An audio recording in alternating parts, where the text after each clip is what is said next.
Hey folks, Real Honesty with John Ritlin. I'm John Ritlin. This is Rapid Fire episode 39, where honestly this is going to be pretty quick. Now, I'm going to briefly bring up if Neville quit WWE. And I'll answer this on the future questions for me episode also.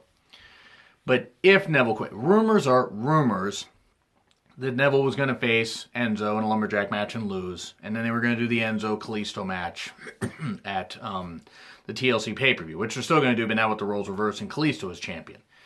Rumors are Neville walked out when he found out about that finish.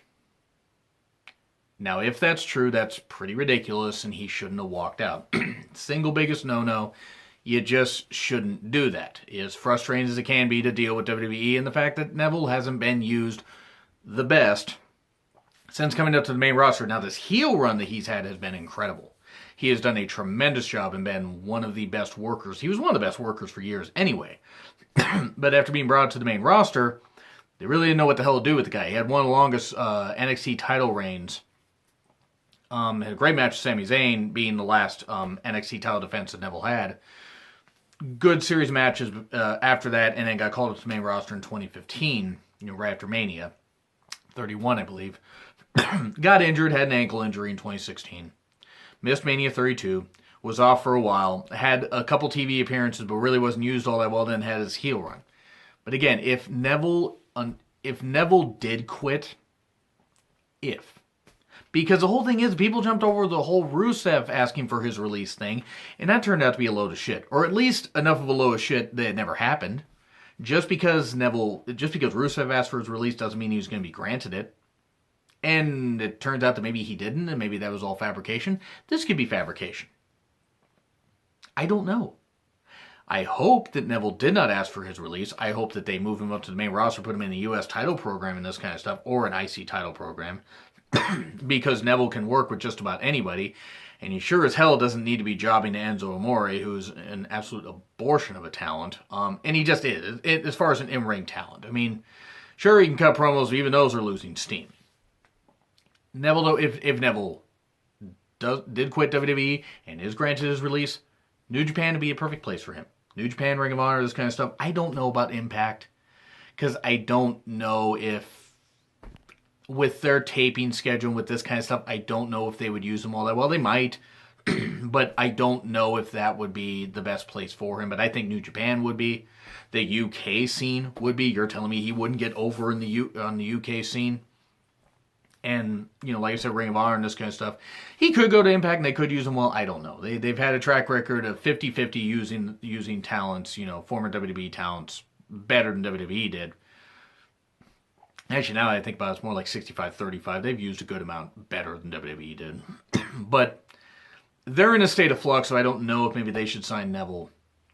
But if Neville does leave, it's disappointing for WWE, disappointing for the fans, and really, stupid by WWE if they let him leave without using him better. I kind of don't blame him if he is going. Hopefully he doesn't, but if he does, whatever. That's just really my opinion on it. I think New Japan or Ring of Honor would be the best choices for him. Or the UK wrestling scene. This guy will have places to go and work and earn big money because he is a money talent. He has cut better promos than he ever did, even in NXT. I mean, his NXT promos, at least like cutting with Sami Zayn, weren't that bad. But his heel promos, as he's been Cruiserweight Champion, just been absolutely fantastic. The last time we saw him on TV, though, he got hit over he beat Arya Daivari on 205 Live and then got beat up with a crutch by Enzo Amore. At least I believe that's the last time he was seen on TV. If he's frustrated with his position in the company and wants to leave, okay, I don't agree with the walking out, but I don't blame him for being frustrated. So again, New Japan, Ring of Honor would be the best choices for him. Now I'm going to take direct aim at WWE as Susan G. Scammon, aka Susan G. Komen, but I'm going to call him Susan G. Scammon because when you only donate maybe up to 25% of any, money that you get for breast cancer research, when the whole point of your company and your brand is to promote and try to push money towards breast cancer awareness and research, when it's 25% at the most, and some have even put it as low as 20%, that means it's a scam. It's a goddamn scam. And CM Punk tweeted about it, and there have been others who tweeted about it. I'm going to say right now, I do not believe any of the WWE superstars for wearing the t-shirts, for promoting the brand, for promoting awareness. Breast cancer awareness is something that we absolutely need to promote. And finding a cure is absolutely something that we need to do. Any of the women suffering from this, any of the men suffering from this, because men suffer from it too. That is something certainly that is a great cause to go for. And I hope that the WWE superstars can find a way to inspire the people, the women, the men, the women going through this. I mean, even though they seem to be promoting women, even though men do get it too. As long as they can make these women feel empowered and stronger to display this fighting spirit and to push on and fight this disease and beat this disease, that is great. And I hope that all these women that they are presenting in these commercials and on Raw and SmackDown can do it. Because they deserve it. They absolutely deserve it. No woman should have to suffer from breast cancer. No man should have to suffer from breast cancer. But here's where I'm taking aim with it. And I'm, again, not taking aim with WWE superstars. They're all human beings. They're casting roles. They're company people. They're casting the roles for the company. And that's great. This is where I'm taking aim at. First, show your warrior spirit. Putting the Ultimate Warrior's face on something about cancer when, what did he say in a 2005 thing? What has he said about Bobby Heenan? Let's see. As for you, Bobby Heenan, it's just too difficult to keep a straight face talking about the pure two-faced bag of shit you are and always have been. As if you're any better, warrior. It's a good thing you're gone. It's like, what with, and proof the warrior can't write. You also actually wearing one as a piece of body jewelry, a bag of shit. You are dying, diseased on the inside, and no more time is left to get back any of the integrity that matters the most on death's bed. By the way, Bobby Heenan succumbed to organ failure due to cancer and stuff like that. Imagine what it would be like lying there taking in your last breaths, mind you, this is 2005, knowing you hoard yourself out your whole life and had to, in your final years, be faced with emptying your own personal shitbag, affirming to you the true value of what you achieved in your life. Not even Vince could come up with a better finish than this, Karma. It's just a beautiful thing to behold. That is the guy that they're having display your warrior spirit. A guy that was glad, one of his colleagues, who was a better worker and a better drawer than Warrior ever was, and a better human being than Warrior ever was. That is the kind of guy that's displaying your warrior spirit. Oh no, fuck that shit. Fuck that goddamn noise. That is an abortion. An absolute abortion and a travesty.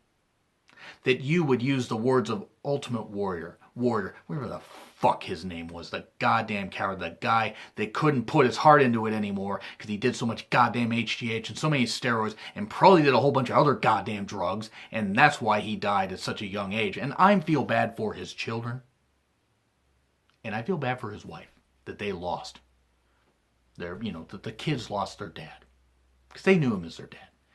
That his wife lost her husband because she knew him as her husband. I don't even think they got married until 96, 97. I'm not actually sure. Maybe 98. I'm not really sure about that. And that's not important. What is important is WWE is trying to do damage control with the Ultimate Warrior after they rightfully, and by the way, I believe a good amount of that, all that stuff from the Self-Destruction of the Ultimate Warrior DVD, it was accurate. It was 100% accurate. Ultimate Warrior was a piece of shit. I believe 100% that he tried to hold Vince up for money. Mean Gene has confirmed it in interviews. Other people have confirmed it in interviews. Now, okay, could it be a spin? Is Warrior the worst person in the world that was ever in wrestling? Well, he doesn't have a lot of people defending him. Even Hogan, who I'm not the biggest fan of anymore either, has his defenders. And yet, Warrior has very few defenders. And that Self-Destruction Ultimate Warrior set proved that Warrior was a piece of shit and a vile, worthless human being that never appreciated the wrestling business, used it only to make money. And look, it's a money-making business. I'm not saying the talent should be doing it just for the love and not be trying to make money, but if you don't have the passion for it, then clearly you don't deserve the success you got. I'm going to say this much. I didn't celebrate Warrior's death when he died. It was certainly shocking given the amount of stuff that he was doing. Hall of Fame, Mania, Raw appearance, and then he was dead the next day. So I didn't celebrate it. I didn't. Because it was still children losing their father, a mother, or a wife losing her husband. But I didn't shed a goddamn tear over it. I didn't shed a tear. It was not sad to me. It wasn't. Again, I didn't celebrate it. But I did not see the point in crying over a man that didn't give a shit about any of his colleagues. They didn't. Oh yeah, the Ultimate Warrior DVD set and this kind of stuff. The one that they did, and then the pieces they did on the network. Oh, he cared, and this kind of stuff. No, he didn't.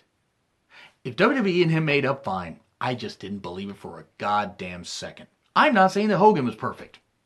He's not. Hogan's a piece of shit also.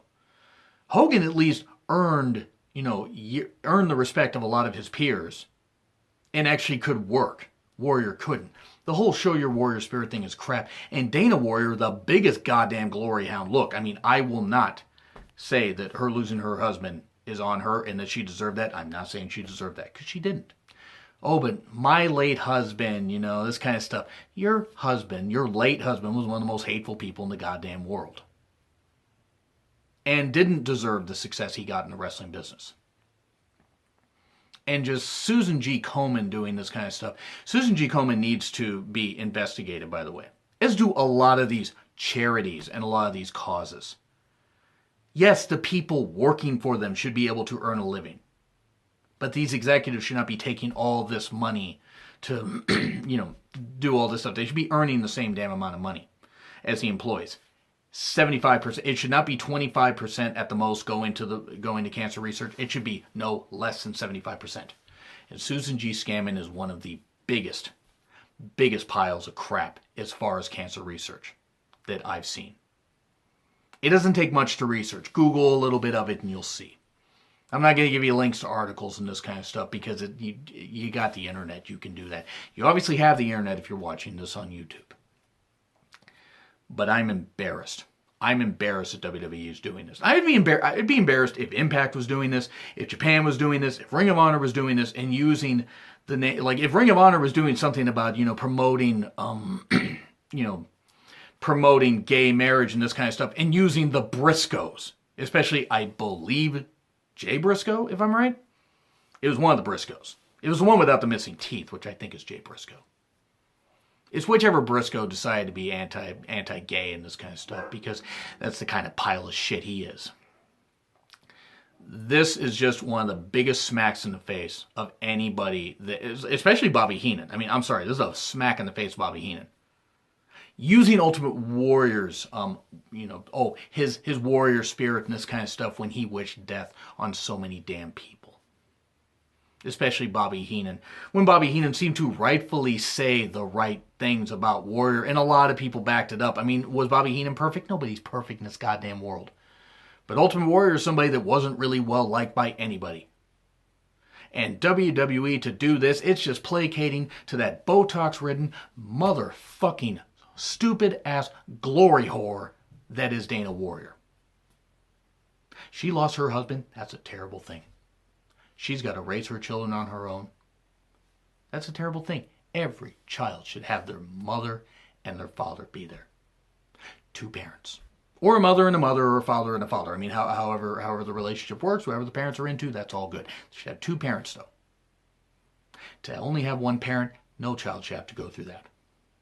And that is a terrible thing. And I hope that his daughters can grow up and be better people. And, be stronger women than, Dana is, because, sorry, Dana's a goddamn glory whore. And be better people than their father was. If they can take any words, from their father, but not use them for hate and racism and homophobia, great. Because from what I heard, from what I've seen in interviews with his daughters, they seem like very nice young women, and I hope they can grow up and just be great. Be great women. And maybe Dana isn't that bad off screen. But on TV, she comes across as disingenuous, nauseating, and a glory hound. Again, just want to say in closing, I hope all the women that WWE features in these commercials and live on TV in front of the Raw and SmackDown crowds, and even if they do them on the pay-per-view crowds, can overcome this horrible disease. Breast cancer awareness for women and for men, because men do suffer from it. Breast cancer awareness is something that we need to go for, and we need to push for. We need to push for a cure of all cancers. But Susan G. Komen, Susan G. scamming is not the way to go. It's just a way for them to make money and put a little bit towards research. Oh, look, we're putting a little bit towards it. You're not putting enough towards it. I hope all these women beat this disease. I don't fault any of the WWE superstars for doing this stuff. But for WWE saying, show your warrior spirit, oh no. Fuck that shit. I'm not going to show that kind of hatred when it comes to cancer. I'm going to wish that everybody can show the fighting spirit that they possess deep inside, not the spirit of a racist, homophobic, hateful, moronic maniac that never deserved the success he got. I'm not going to do that. But to all the women, all the people battling cancer, our thoughts are with you. You will beat this. It's going to be tough. Cancer's no joke. I hope that all of you can beat this. I just hate the fact that WWE and Susan G. Scamming are doing this. And it'd be ridiculous no matter what company it was. Same with the Ring of Honor and Briscoe, gay marriage thing, and pro-gay, thing that I talked about. That could always be something that could be visited another day. But anyway, that's what I gotta say. What do you guys think? You guys think I went too far? See, I don't. But that's fine. Guys, shoot your own videos. If you guys feel passionate about this topic, also leave comments. Leave them on Twitter also. My Twitter link's in the description. Like, share, subscribe also. Been real honesty with John Ritlin. I'm John Ritlin. I will see you all soon.